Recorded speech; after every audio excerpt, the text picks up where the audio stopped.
ചില അനുഭവങ്ങൾ എനിക്ക് മാനുഷികമായിട്ട് നിൽക്കണ നേരത്തെ എനിക്ക് ഭയം തോന്നിയ അനുഭവങ്ങളുണ്ട്. അപ്പൊ ഞാനത് പിന്നെ എനിക്ക് ഇങ്ങനെ വേണ്ട എന്ന് ഞാൻ ആഗ്രഹിച്ചിട്ടുണ്ട്. ചില കാര്യങ്ങൾ അടുത്ത ദിവസങ്ങളിൽ സംഭവിക്കുന്നത് ചിലപ്പോൾ കുറച്ച് മാസങ്ങൾ അപ്പുറത്ത് സംഭവിക്കണതൊക്കെ നമ്മൾ ഇങ്ങനെ അപ്പോൾ ഈ എക്സ്റ്റസി എക്സ്പീരിയൻസ് മാത്രമല്ല, ഇതേപോലത്തെ ചില ഇൻഡ്യൂഷൻസ്, ചില വിഷനുകൾ എൻ്റെ ജീവിതത്തിൽ ഭാഗമാണ്. ഞങ്ങൾക്ക് ആ 24-ാമത്തെ വയസ്സിൽ ആ ഒരു ദൈവാനുഭവം ഉണ്ടായി. അതിനുശേഷം പിന്നീട് എപ്പോഴെങ്കിലും അങ്ങയുടെ യാത്രയിൽ ഇതുപോലെ സിമിലർ ആയിട്ടുള്ള അനുഭവങ്ങൾ ഉണ്ടായിട്ടുണ്ടോ? ബാലുജി, ആ 24-ാമത്തെ വയസ്സിൽ ആ ഒരു അനുഭവം അത് എൻ്റെ ജീവിതം തന്നെ മാറ്റിമറിച്ചൊരു അനുഭവമായിരുന്നു. അതിനുശേഷം അത്ര തീവ്രമായിട്ടുള്ള അനുഭവങ്ങൾ ഉണ്ടായിട്ടില്ല. പക്ഷെ ചെറുതും വലുതൊക്കെ ആയിട്ട് ഉള്ള അനുഭവങ്ങൾ നമ്മളതിനെ ദൈവം തിരഞ്ഞെടുത്തു എന്നുള്ളത് എന്നെ ഒന്ന് ബോധ്യപ്പെടുത്തി ഉറപ്പിക്കാൻ വേണ്ടിയിട്ടുള്ള ചെറിയ ചെറിയ അനുഭവങ്ങളൊക്കെ ഉണ്ടായിട്ടുണ്ട്. പിന്നെ ചില അനുഭവങ്ങൾ എനിക്ക് മാനുഷികമായിട്ട് നിൽക്കണ നേരത്തെ എനിക്ക് ഭയം തോന്നിയ അനുഭവങ്ങളുണ്ട്. അപ്പൊ ഞാനത് പിന്നെ എനിക്ക് ഇങ്ങനെ വേണ്ട എന്ന് ഞാൻ ആഗ്രഹിച്ചിട്ടുണ്ട്. അത് എന്താന്ന് വെച്ചാല് 8 മാസത്തോളം ഇങ്ങനെ പ്രാർത്ഥിച്ചൊക്കെ നടന്നു. ഇനി എന്താണ് അടുത്ത ഒരു വഴി, എന്താണ് എൻ്റെ ജീവിതത്തിൽ, എന്താണ് ദൈവം ആഗ്രഹിക്കണേ, എന്താണ് ഒരു ദൈവേഷ്ടം തെരഞ്ഞ് നടന്ന ഒരു 5-8 മാസം ഉണ്ടല്ലോ. ഞാൻ സന്യാസത്തിന് പോണേക്കാൾ മുന്നേ ആ സമയത്ത് ഞാൻ പെങ്ങളുടെ വീട്ടില് വിസിറ്റിന് പോയി, നിൽക്കാൻ പോയി. അപ്പൊ അവിടെ ഞാൻ 2-3 ദിവസം അവിടെ നിന്നു.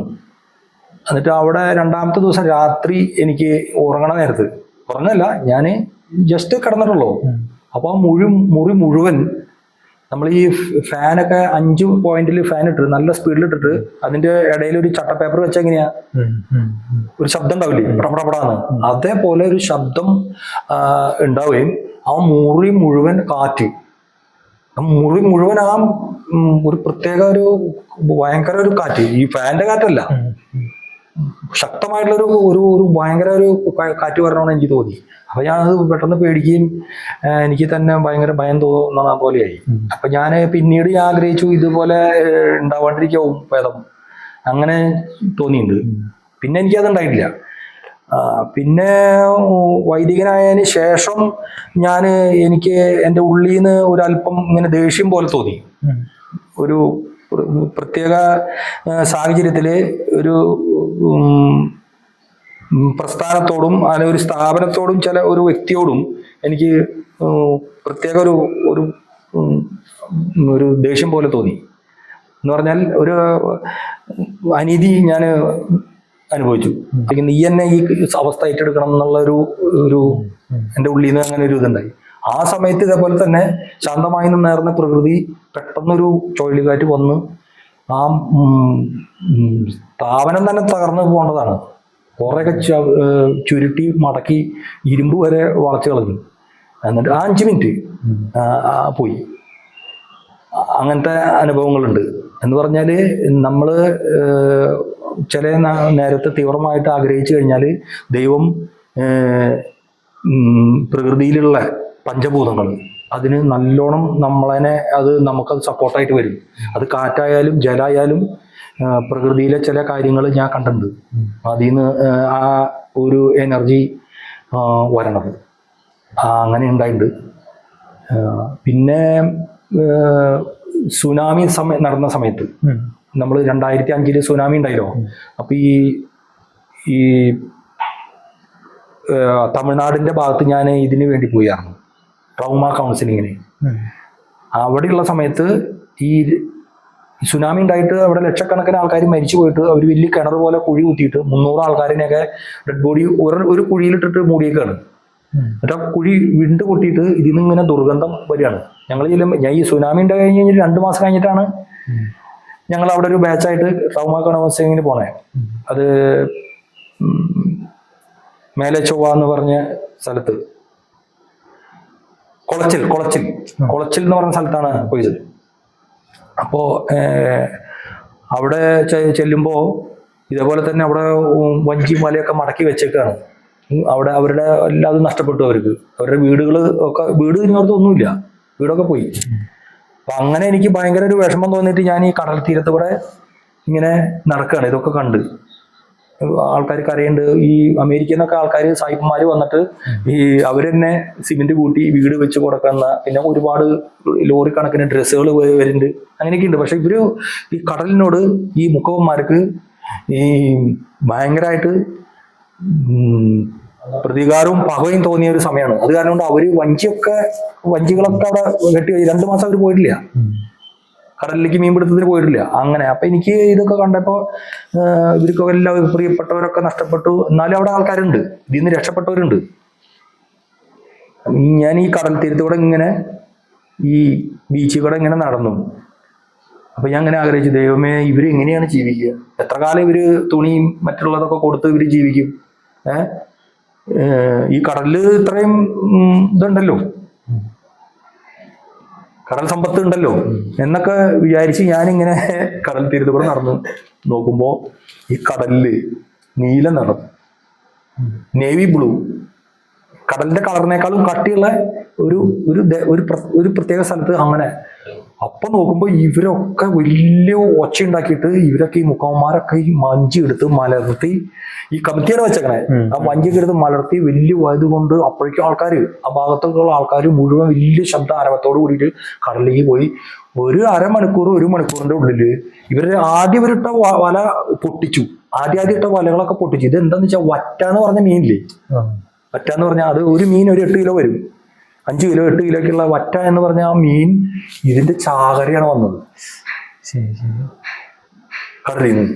അപ്പൊ ഇവര് ഈ ആദ്യം ഇട്ട വലകളൊക്കെ പൊട്ടിച്ചു പോയി. പിന്നെ അവര് വേറെ വലയിട്ട് 3 വല വേറെ. അങ്ങനെ 1 മണിക്കൂറിന്റെ ഉള്ളില് ബാലുജി നോക്കുമ്പോ ഈ 1 കിലോമീറ്റർ നീളമുള്ള ഈ ബീച്ചില് ഈ അകത്തിന്റെ അത്ര കുന്നു പോലത്തെ ഇത് മീൻ പിടിച്ച് കൂട്ടിയേക്കാണ്, കൂട്ടങ്ങള്. എന്നിട്ട് ലേലം വിളിക്കുക ഇവര് മീൻ, വെറുതെ നിസാര പൈസക്ക് ഇവര് അവിടെ പറഞ്ഞു. അപ്പോഴേക്കും ഒരുപാട് ആൾക്കാർ അറിഞ്ഞെത്തി. അപ്പോ ഇത് ഞാൻ കണ്ടിട്ടുണ്ട്. നമ്മള് ചിലത് ആഗ്രഹിച്ചു കഴിഞ്ഞാല് ആ പ്രകൃതി നമുക്ക് ആ ആഗ്രഹിക്കുന്നത് ദൈവത്തിന്റെ ആഗ്രഹത്തോട് ചേർന്ന് നിന്ന് ഉള്ള ആഗ്രഹം വരുമ്പോഴാണ് അത് സംഭവിക്കുന്നത്.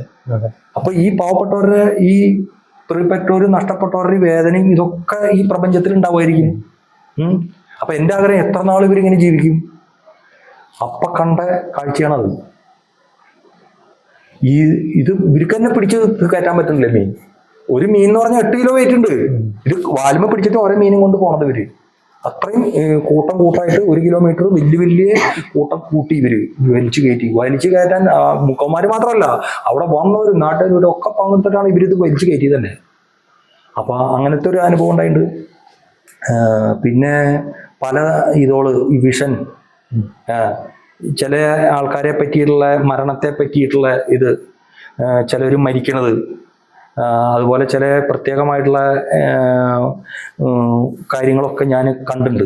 അത് ഞാൻ എന്നിട്ട് ചിലവരോട് വേണ്ടപ്പെട്ടവർ എൻ്റെ അമ്മോട് പറഞ്ഞിട്ടുണ്ട്. അതുപോലെ എൻ്റെ ആത്മീയ ഗുരുവിനോട് പറഞ്ഞപ്പോൾ ആത്മീയ ഗുരു ചിലത്, ഷാജു ഇതേപോലത്തെ ഈ വിഷനും ഈ ദർശനവും ഇതൊക്കെ നീ ഇതിനൊന്നും വലിയ കാര്യം കൊടുക്കണ്ട, നമ്മൾ സാധാരണ അതിലൊക്കെ പോയാൽ മതി എന്നൊക്കെ പറഞ്ഞിട്ടുള്ള ഇത് പറഞ്ഞു. പക്ഷെ അപ്പോ എനിക്ക് ഒരു വിഷമം തോന്നി.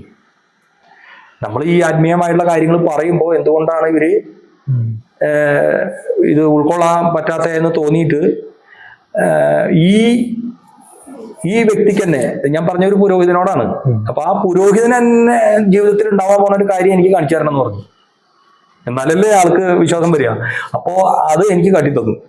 അപ്പൊ ഞാൻ വീണ്ടും ചെന്ന് വാതിൽ മുട്ടിട്ട് പറഞ്ഞപ്പോ, എന്താ ഷാജു വല്ല ദർശനം കൊണ്ട് വന്നതാവും എന്ന് പറഞ്ഞു. അപ്പൊ എന്നാ പറയും, ഇനി ദർശനം കുറവ് വേണ്ട പറയുന്നു പറഞ്ഞപ്പോ ഞാൻ അങ്ങനെ പറഞ്ഞു, അച്ഛൻ ബൈക്കമ്മ പോകുമ്പോ സൂക്ഷിക്കണം. ശരി, ഇനി എന്തെങ്കിലും പറയാണ്ടോന്ന് ചോദിച്ചു. ഇല്ലാന്ന് പറഞ്ഞു. ഞാൻ പോയി. അത് കഴിഞ്ഞ് അവിടെ ഈ നോയിഷേറ്റ് എന്നാ പറയാ, നോയിഷേറ്റിന്റെ അവസാനമാണ് ഞാൻ അവിടുന്ന്. അത് കഴിഞ്ഞ് ഞാൻ ഫിലോസഫി പഠിക്കാൻ പോയി ബാംഗ്ലൂർക്ക്. ഇതുണ്ടായത് മൈസൂർ വെച്ചിട്ടാണ്. അത് ഞാൻ അവിടുന്ന് ഫിലോസഫി പഠിക്കാൻ ബാംഗ്ലൂർക്ക് പോയി. ബാംഗ്ലൂർ പോയി 6 മാസം കഴിഞ്ഞ് ഞങ്ങൾക്ക് ഡിസംബറിൽ 10-15 ദിവസം വെക്കേഷൻ കിട്ടും. അപ്പോൾ വെക്കേഷന് ഞാൻ നാട്ടിൽ വന്നു. നാട്ടിൽ വന്നപ്പോൾ ഈ പണ്ട് ഞാൻ പഠിച്ച സെമിനാരി ഏറ്റുമാനൂര്, അപ്പോൾ അവിടെ ഒന്ന് പോവാം എന്ന് വിചാരിച്ചിട്ട് ഞാൻ അവിടെ ചെല്ലുമ്പോൾ ഞാൻ ഈ പറഞ്ഞ ഈ വ്യക്തി TV ഹാളിൽ ഇരുന്ന് TV കണ്ട്. അപ്പം ഞാൻ അവിടെ ചെന്നിട്ട് ഇങ്ങനെ ചോദിച്ചു, അച്ഛൻ ഇവിടെ ഉണ്ടോന്ന്. അച്ഛൻ്റെ പേര് ഞാൻ പറയുന്നില്ലേ.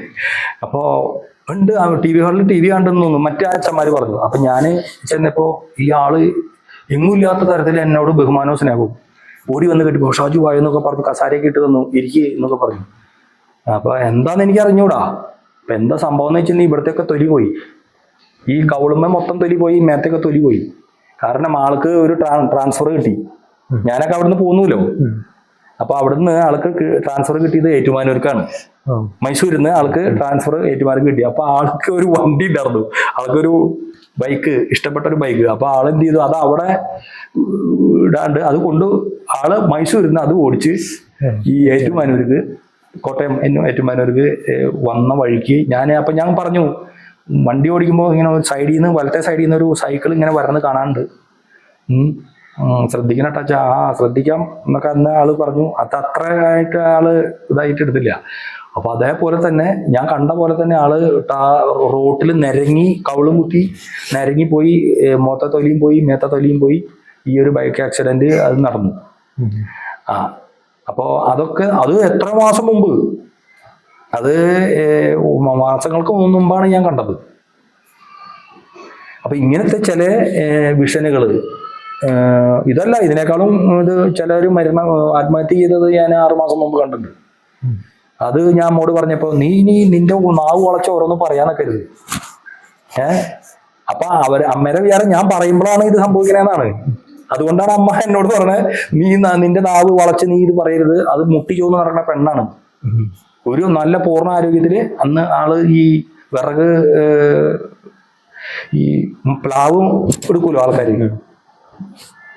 അത് ഒരു ബിസിനസ് ഉള്ള ഒരാളുണ്ടായിരുന്നു. അപ്പൊ അത് മുറിച്ചിട്ട് ഈ വിറക് ഈ വണ്ടിയിലേക്ക് എത്തിക്കണ പണിയായിരുന്നു ആ സ്ത്രീക്ക്.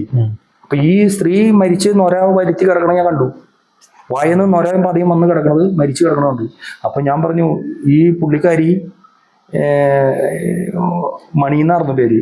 അപ്പൊ ഈ മണി ഈ വിഷം കുടിച്ചിട്ട് മരിച്ചു കിടക്കണത് കണ്ടൂല അമ്മേ.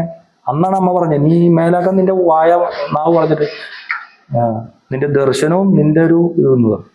അത് കഴിഞ്ഞ് ഞാൻ പോയി, ഞാൻ വെക്കേഷന് വന്നപ്പോഴാണ് അത് കണ്ടത്. ഞാൻ പോയി, അത് 5-6 മാസം കഴിഞ്ഞപ്പോൾ ഇതേ തര അമ്മ, ആ മണി എന്ന് പറഞ്ഞ ആ സ്ത്രീ വിഷം കുടിച്ച് മരിച്ചു കിടന്നു. ഞാൻ പറഞ്ഞ പോലെയാണ് ആ പത വന്ന് കിടന്നതെന്ന് പിന്നെ ഞാൻ വന്നപ്പോൾ അമ്മ പറഞ്ഞു. എന്നാലും നീ അന്ന് അങ്ങനെ പറഞ്ഞില്ലേ, ഈ പുള്ളിക്കാരി ഈ പണി പറ്റിച്ചു എന്ന് പറഞ്ഞു. അപ്പൊ പത വന്ന് അങ്ങനെ കിടക്കുന്നത് കണ്ടതാണ്. അപ്പൊ ചില കാര്യങ്ങള് അടുത്ത ദിവസങ്ങളിൽ സംഭവിക്കുന്നത്, ചിലപ്പോൾ കുറച്ച് മാസങ്ങൾ അപ്പുറത്ത് സംഭവിക്കണതൊക്കെ നമ്മൾ ഇങ്ങനെ. അപ്പോൾ ഈ എക്സ്റ്റസി എക്സ്പീരിയൻസ് മാത്രമല്ല, ഇതേപോലത്തെ ചില ഇൻഡ്യൂഷൻസ്, ചില വിഷനുകൾ എൻ്റെ ജീവിതത്തിലെ ഭാഗമാണ്.